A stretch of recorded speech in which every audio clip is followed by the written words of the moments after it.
Hey there, Saguto golfers. Tom Saguto here, PGA member and founder of Saguto Golf. And today we're rocking out the big stick. So get your club covers off and we're gonna dive in and how you can master this club with your new Saguto Golf swing today. Let's get started.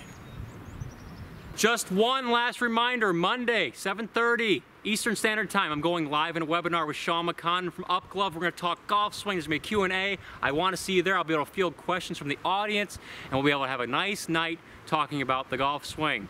There's also a free gift for attendees. I expect to see you there. There's a sign-up link in the description below. If you go to my website, saguto.golf, there's a sign-up button. If you scroll down just a little bit, you'll find the sign-up button. I want to see you there so I can have some time. We'll have a fun evening talking golf swing. Subscribe to this channel if you want to have the best ball striking of your life, because I'm gonna help you get there. Now let's go to driver's ed. In this episode, I'm gonna cover some common driver pitfalls. I'm gonna get my launch monitor out. We're gonna talk about some distance and some things we can do there. And we're also gonna go through the setup. I'll start with the setup first, because you gotta get set up, nice solid foundation before we do anything with the ball. And then secondly, we'll talk about the swing, some common things that go on there, why you might have some driver issues when making the transition to a newer swing. And then lastly, launch monitor, because we'll have some fun. Why not launch it and show you what my numbers are so you get an idea of where you're at. Here we go. Let's dive into some of the basic setup elements with the driver. You're gonna find a lot of things to be really similar. It's pretty much the same because all the rules don't change. We don't change the rules because the club gets longer and has a giant bazooka on the end of it. Same rules for everything, same swing for everything. In fact, best mental tip I can give you with the driver is to treat it like every other club in the bag. For some reason, amateur players get the idea that this is a very different club. It's just a 1-wood, a 3-wood's a 3-wood, a 7-iron's a 7-iron. They're all designed to go a certain yardage. Like your 7-iron's designed to go 160 yards. Well, this is designed to go 280 yards, right? It's got a specific distance that you're supposed to hit it. Just like when you go on a course, and you've got to hit that ball a certain distance. You call a certain club out for a certain distance. Same thing with the driver. You need it for that certain amount of distance. One of the best tips I can give you right there, because it tells your brain that this is the same club and that it's the same swing. Nothing is changing here. So you can rest easy at home knowing that you can have the same swing. First thing I want to talk about is posture. Relationship with the ball. Really simple. Hold your arms out straight in front of you, push your butt back, and bend forward from your waist till the club hits the ground. Unlock the legs, you're good to go. You've got a nice relationship to the ball. You notice how that doesn't change. Same posture for everything. Same way of taking the posture. The only difference is this club is just longer. It's like 45 inches. So that's why it always appears that you're just a little bit more level, because it's a longer club. So there's no need to be bending over like it's a shorter iron. It's just natural body position with a driver. You're gonna be slightly less bent over based on your body type. That's why I do it this way. Your body type determines your posture. So always check by getting your arms out in front of you like that. Ball position, very important. Remember, we have one point of contact. When we set that weight forward, we're setting up for one point of contact every single time. It's beautiful. With a driver, here's what it looks like.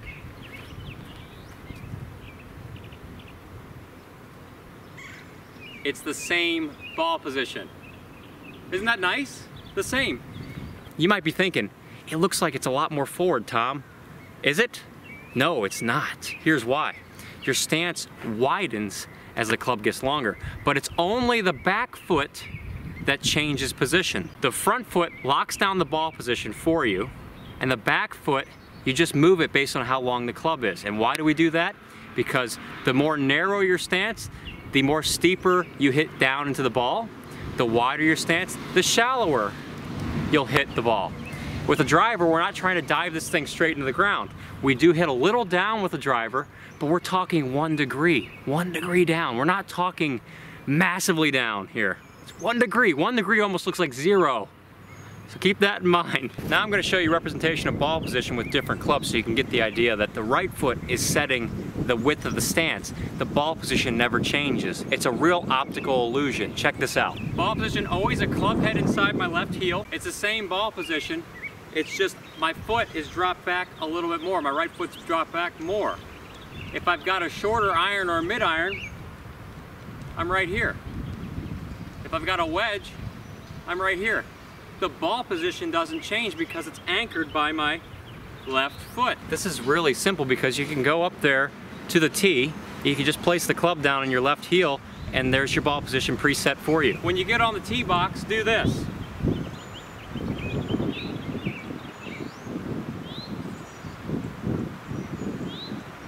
Perfect ball position every time. You can easily check. That brings me to my next point. Point number 2, weight distribution. Where's the weight positioned in my stance? It's still gonna be forward, but we're gonna do one little difference. Add the weight a little bit more forward, and here's why. You want it to be about 60-40.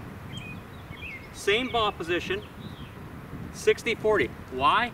Well, this is gonna be a power source for you on the downswing. And when you load that front side up, which happens naturally, by the way, if you keep the weight forward and turn your lead shoulder down, you load up the front side, you build up power in the front leg effortlessly, and then on the downswing, you're gonna push off of that left leg naturally. You're not even thinking about it. So with the weight distribution, we're gonna put 60% on our front side instead of 55.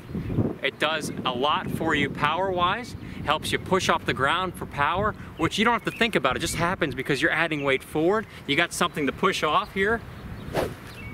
Secondly, it helps prevent the club from diving into the ground really fast. So by adding a little bit more weight forward, you push off of the ground, which causes the club to shallow out, and that's how we get that club to launch the driver. To give you an idea, I've got an 8.5 degree driver right here, and I launch at about 14 degrees. So I'm not hitting up, but this weight forward helps me push off the ground, which then causes the club to shallow out, and that launches the ball to the moon and back. Here's what it looks like. 60%. If I don't push off this leg, if I do,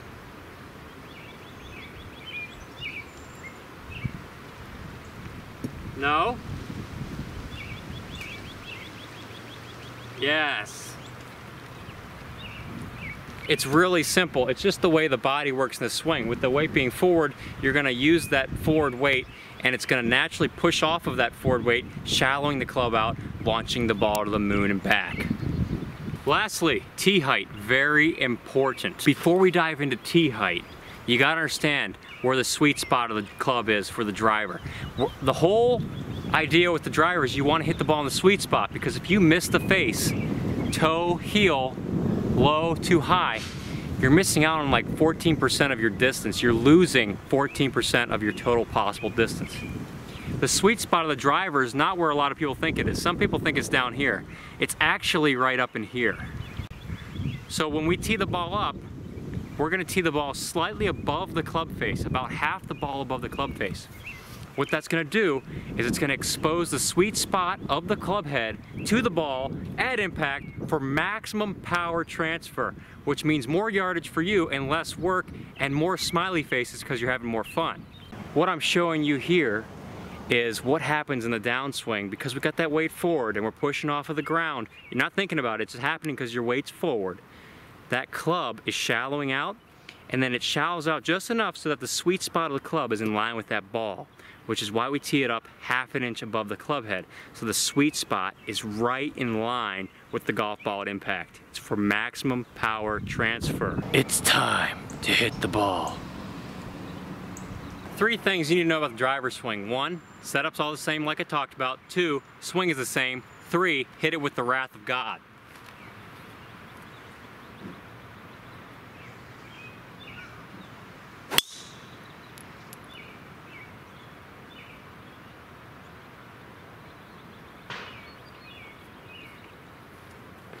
I just hit it a little too hard. It went over the building and it hit the building back there. I might need to go get some softer golf balls.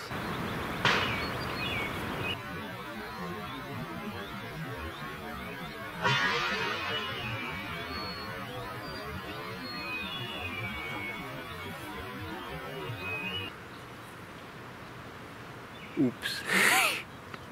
I even brought the thing back. I hit a little, a little hooky, but I even brought this back a little bit thinking it wouldn't go over, but gee whiz.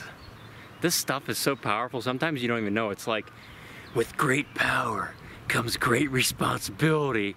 And yeah, in that case, we might have to move back. The winds even into us are more off to the right today. This is not normal. This is not normal. I mean, if you hit it in the corner, you're good to go. If you hit it in the corner, nobody knows. But you just gotta aim for the corner. I hooked it a little bit there.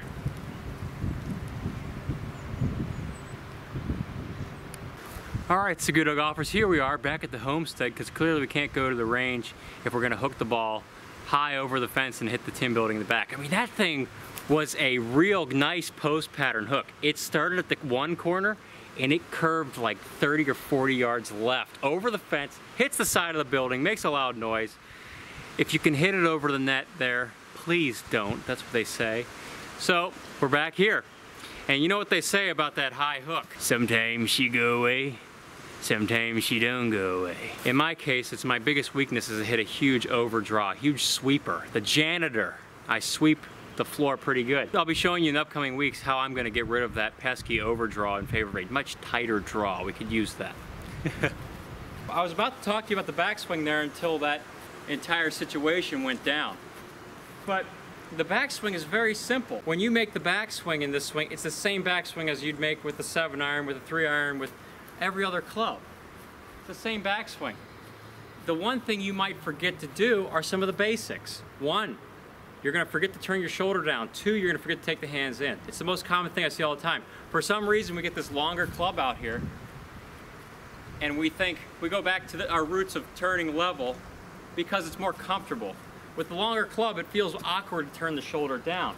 You've got to make sure that we still turn our shoulders 90 degrees to our spine when you do this. I mean, that's a non-negotiable. Relationship with the golf ball is a non-negotiable. We've got to turn our shoulders 90 degrees to our spine. It's the only way we can hit this thing right on the center of the club face and right down the middle of the fairway, consistently. You gotta have that relationship with the ball. So how do we make sure we do it with the driver? Just like we do with other clubs. Is the shoulder getting under the chin? Is it turning down enough under your chin? Are you tilting left enough? Are you tilting toward the target enough in the backswing? Sometimes you've got to exaggerate it. If you're not, you're losing that relationship with the ball, which is so precious. We don't want to lose it. Please don't lose it. Next thing, hands going in. Because the driver's a longer club, feel-wise, you're going to need to take it deeper. It's no deeper than you would with any other club, but because it's longer, you need to feel it's back here more. As I showed you in previous episodes, we get the sticks out here. You got the target line, you got the club head path, and you got the path of the hands. The path of the hands and the club are parallel going back. They're on the same line going back, and the shoulder's getting pulled down. You take the club in behind your trail shoulder right here. Behind, the hands are behind. That helps you deliver the club from in to out, which is one of the biggest keys to hitting the driver solid. The second you get that driver chopping wood, it's always gonna go inconsistent. Low, pull hooks, push slices, every single bad shot in the book. So, this is a lovely drill. Get some clubs or sticks on the ground. Target line, club head path, hand path. Trace these two lines. Set up parallel to the target line and trace these two. Gets you around enough, making sure you're around enough, because your old habits will get you up here in no time. And that's when you run into trouble and you say, Tom, I can't hit the driver. Oh, you can. You're just not taking it around your body enough. So get it in there. Don't be shy. Get it around your body. It will work. It's gonna feel weird. Old habits die hard. You gotta ask yourself, did I fire 5 shots or did I fire 6? Come to think of it, I can't remember. In our case, you haven't fired enough shots with this driver to really get comfortable taking the club around and taking that shoulder down enough. Just stick with it and use a video camera to check, am I turning my shoulder down enough? Are the hands in enough? You will know on video immediately, or by looking in a mirror immediately, are we in enough? Is this down enough? Relationship to ball, power mechanism. It's really that simple. You can even check and see if your hips are turning, because if they're not, you're going to prevent the club from getting around you enough. What you need is what you need. It's a huge power source. One little tip that I use sparingly, and I say sparingly because I don't want you going back into your old habits. This is going to be for those people out there that have some difficulty launching the ball high enough. What you want to do in the setup, so naturally in my setup, you can see the shoulder tilt is, you know, maybe between 0 and 10 degrees. Not 0, but it's a slight tilt. This is because the right arm is lower than the left arm. The trail arm is always lower, which naturally sets the tilt of your shoulders. We should keep that tilt relatively low, not too much. When we get it, the more you tilt away, the more upward you're likely to swing, but it comes at a price. You're more likely to hit behind the ball, or you're more likely to hit low on the face. So when I suggest this tip, use it really lightly. Please. Set up normal. We're shoulders over hips over knees. Just push the left hip, the lead hip, forward 1 inch. Just barely. Boop. Like maybe 1 or 2 inches. Boop. That presets a little bit more tilt, which could help you if you're really struggling with hitting it low. It can help you launch the ball a lot higher. Also, we'll get the ball to start just to the right a little bit more, encourage a draw. And I only recommend that if you are struggling with launching it, because there's really no reason for you to make huge adjustments, because we take care of most of that in the setup. This whole system is designed to work from the original setup, so you don't really have to push anything forward. Obviously, I'm a fan of you playing your best golf, hitting the ball the best you can, so I will make slight adjustments as needed to help you do that. All right, here's the biggest driver fix of the whole episode. You don't want to miss this, because this is the problem 95 to 99% of amateurs are going to deal with their driver. This is why you can't hit your driver. No matter what swing it is, this is why you're having trouble. So you're able to hit the irons really well, but the driver's not working. It has everything to do with how steep your downswing is. And that's an exaggeration. Some of you might be a little steep. It's when the club shaft goes vertical. That's a big no-no. So when the club gets a little vertical in the downswing, starts going over, even if it's out here in front of you in the downswing, it's too much out in front of you, that club's going down. This is the no man's land in the downswing right here. At least from a top of downswing perspective, this is no man's land. The club should never enter no man's land until about here, then it can enter it. So no man's land minefield right here, safe zone below there. Don't ever find yourself in the no man's land up here. That will never work with your driver. It's just simply too choppy for you to ever get that club on the ball consistently. I don't want you to go there because I don't want you in pain. I want you to hit the driver right down the middle of the fairway, 280 yards or a million yards if that. Here is the fix for a steep downswing. Take an alignment stick. $1.99 at Home Depot. Best training aid ever. Place it in the ground at a 45-degree angle. And you want to place it in the ground at the ball, in line with the ball. About 3 feet from the ball, 45-degree angle, so we gives us something that we know if we go steep, we are hitting this thing. Add a pool noodle here for some extra coverage. You really want to know you hit this thing. You're steep, we'll get rid of the steepness right here. Don't swing over the stick, no matter what happens. If you swing over the stick, I'm gonna get so mad. Don't do it. Please don't do it. Don't you touch the stick. It's like 5,000 volts electricity in that current. I want you to take it that seriously. You've got to imagine this thing's gonna kill you if you touch it or go over it. If you don't, then why are you trying? You're not even gonna make a swing change. You gotta really feel like this is like 5,000 volts. Woo! 5,000 volts. That is a strong pull. Do you see that? Don't touch it. Okay. Don't touch it. Here we go. Under the stick. Woo! Under the stick and under the stick. If you hook the ball, don't do this because it's going to cause you to hook it more. Here we go. Under the stick. Under the stick. Oh, I hit the stick. Under, under. Really under.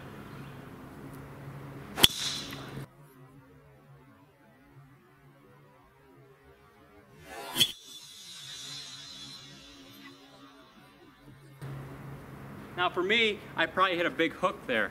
But for you steep golfers, this will be a saving grace for you. Just don't touch it. It's really, really electrifying. All right. That solves one of the biggest driver problems in history, just a simple stick. Who thought it could be that easy? Next driver problem, you're a hooker and you don't know why. Well, first thing, you gotta change your ways. Stop working the corner of the golf course. Second, take the alignment stick we just put back here, stick it in front of the ball, 3 feet. 3 feet in front of the ball. We're gonna swing under that, you guessed it, and it's got 5,000 volt. Why am I doing this, you might ask? Well, you might be thinking, Tom, isn't that gonna get me to swing over? Well, chances are if you're hooking the ball, you're swinging too much under, that your last name is Drop Kick. They had to get your name changed to Drop Kick because you ended up hitting it so far right and buzzing it so far left, it hit the judge in the face and they changed your name. Here's what happens.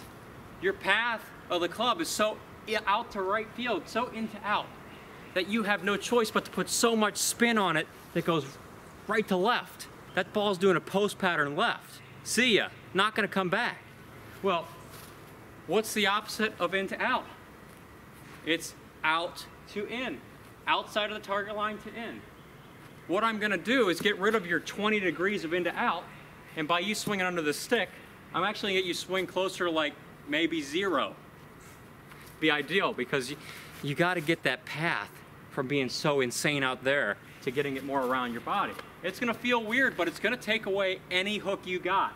So here we go. This is actually something I need to work on, because if you finish high, you won't with this. You're gonna finish around. You'll be forced to hit it really solid.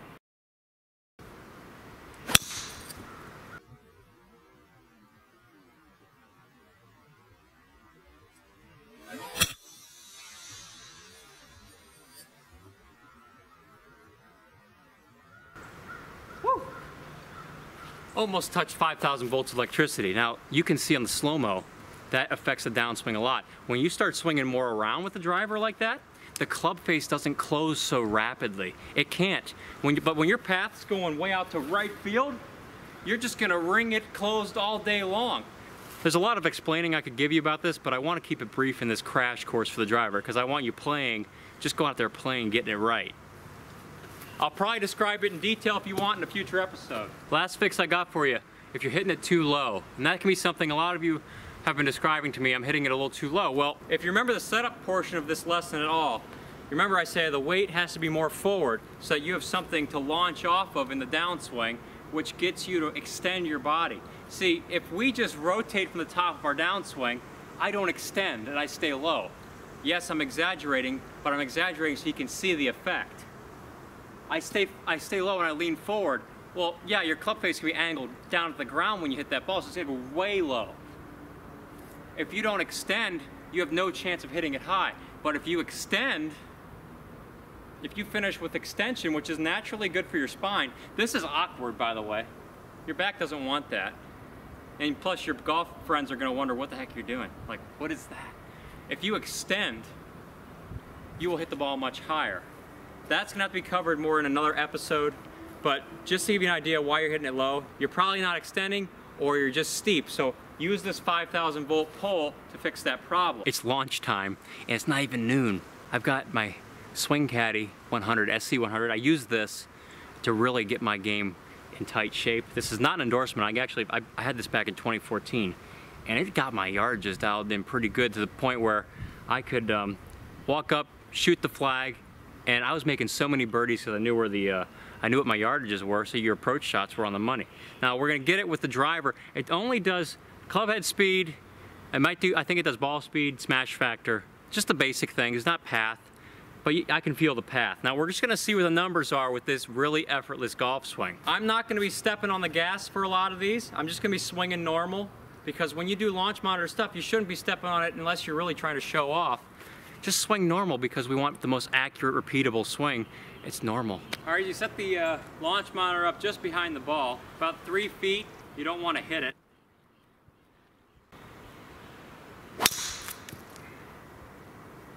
All right, first one, 264. 264 carry. All right, just so you can see right there, 107 mile an hour club head speed, 1.39 smash factor. That just means I didn't hit it perfectly clean. To give you an idea, my average is probably about a 280 carry on a normal day. The key to hitting the driver well is hitting it solid, not swinging hard. You can hit the ball much further by hitting it on the center of the face instead of mishitting it. Now I mishit that slightly on the heel, and I paid a price by losing about 16 yards of distance. That's an expensive price. Here we go. Normal swing.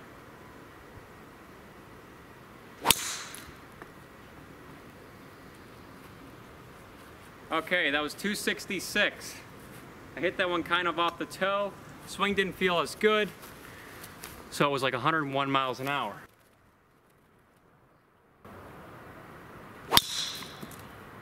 Oh, that felt good. Now that's more like it.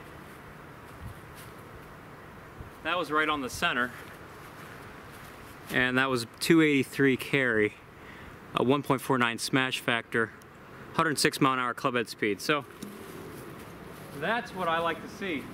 It doesn't require a lot of effort. That was just center face, same swing. And I'd rather give you guys the real results instead of like only showing you my best ones. I just want to show you everything. Here we go again. Nice solid smooth swing.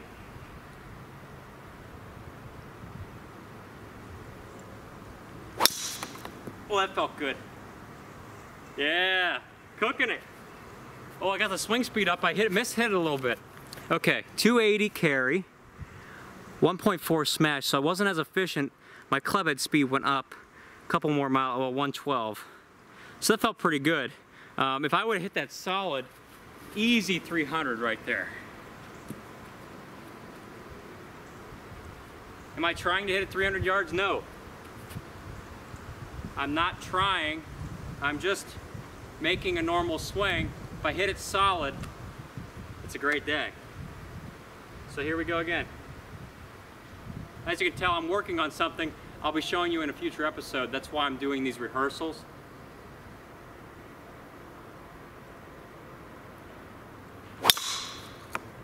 Oh, that felt good. Yeah, okay. 286, 112 swing speed, 1.42 smash. Just so you know, the smash factor is ball speed divided by swing speed. So it's just a measurement of energy efficiency. So the maximum on tour that's allowed is a 1.5. They don't let the clubs get any hotter than that. And it's just saying how efficient you were. So if you had 100 mile an hour swing speed and you had 150 mile an hour ball speed off of the club at impact, that'd be the most efficient energy transfer allowed on TV today.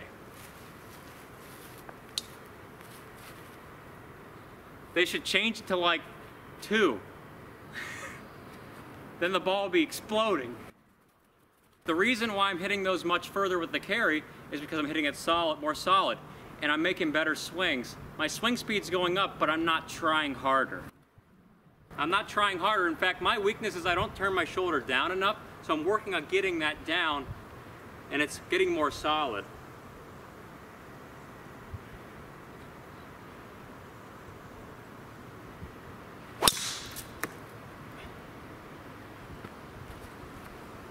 All right, we're in the 280s, pretty consistent here.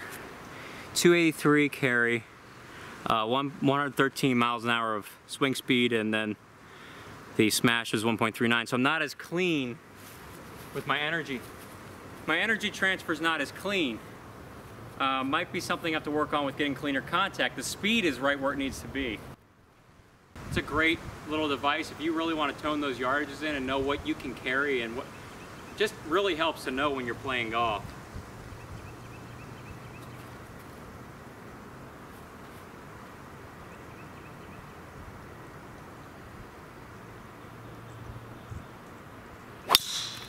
Oh, that felt good.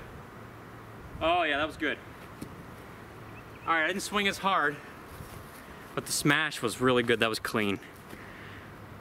281 carry, 106 mile/hour swing speed, 1.49 smash. That's a good day. Right on the center of the face, you can see that one. Oh, you can see it right there in the middle. Not the toe one, the one right there in the middle. That was recent.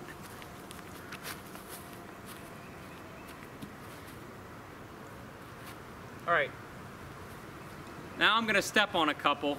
Let's see what happens. I don't expect much because when you start stepping on it, you start losing the control and the ability to hit it clean. So what am I gonna do to hit farther? I'm gonna load more weight in the front side. I'm not gonna try and step on it just yet. I'll put more weight on the front side, just see how much more speed that gets me, and then after that I'm gonna really try and step on it. So more weight forward, so when I get to the top of my backswing, I've got more to push off.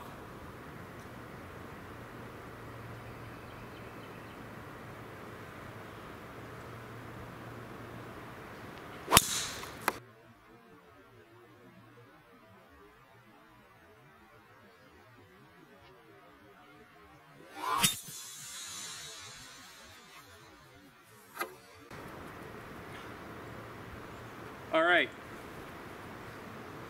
That one was a little bit farther. Not as much more swing speed, but carry was up. Okay, 292 carry, 1.49 smash with 109 club head speed. That's very efficient. So I happened to hit it really solid. I didn't change my swing, I just put more weight forward because I'm not gonna try and overswing my normal swing. I'm not going to try and overswing because I want to be consistent. So adding more weight forward helps me push off the ground more, which gives me more club head speed. In this case, I got 3 more miles an hour just by putting 5% weight more forward. I just hit that 3 more miles an hour. That's a lot more yardage. All right, here we go. I'm going to load a lot more weight on the front leg, and I'm going to hope that it loads up more. I can push off big power.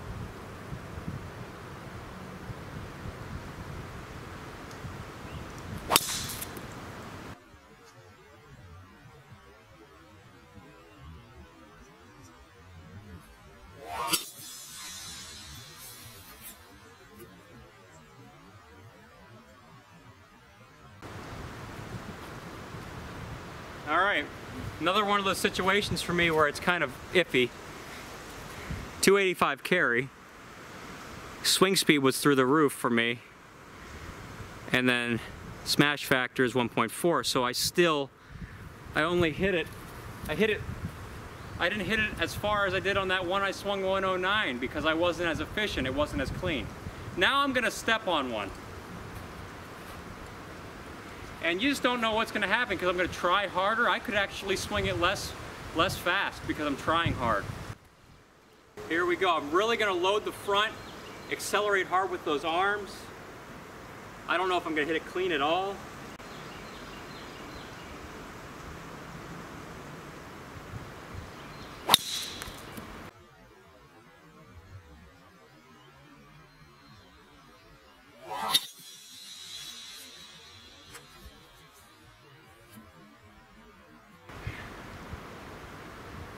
All right, I hit that low on the face, low heel,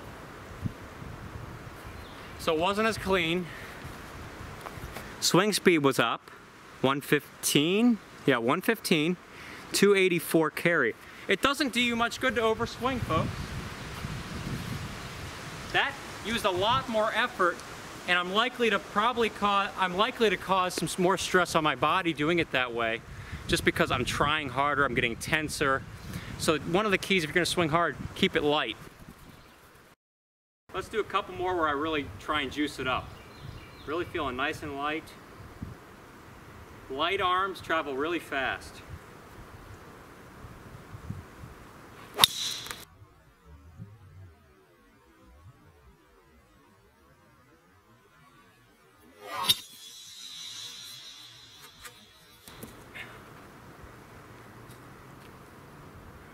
I probably overswung there. It felt like my swing was past parallel. I have a hard time with that. That's it. 290 carry with all that effort, 114 mile an hour swing speed. So that one, that had less effort because I was less tense, but it's still not worth it to me to hit it off center. Because when I really hit it smooth swing, hit it on the center, I'm not working nearly as hard as this.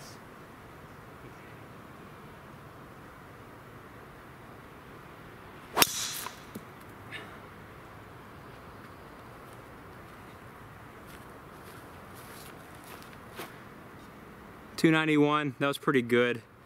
112 mile an hour club head speed, 1.41 smash. That felt more solid. I didn't feel like I worked so hard there. That felt more like a retired golfer. All right, I'm really gonna try hard on this one. I'm gonna extend as much as possible, which is one of the keys for getting the most swing speed. By extend, I mean I'm gonna load the front and I'm gonna push off as much as I can. Who knows what's gonna happen? I'm going for the long drive.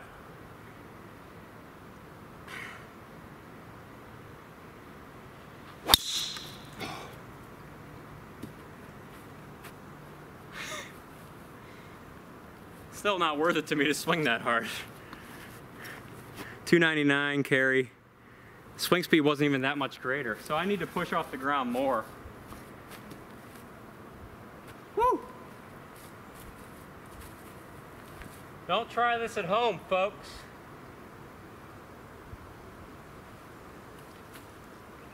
More extension. That would launch the crap out of it.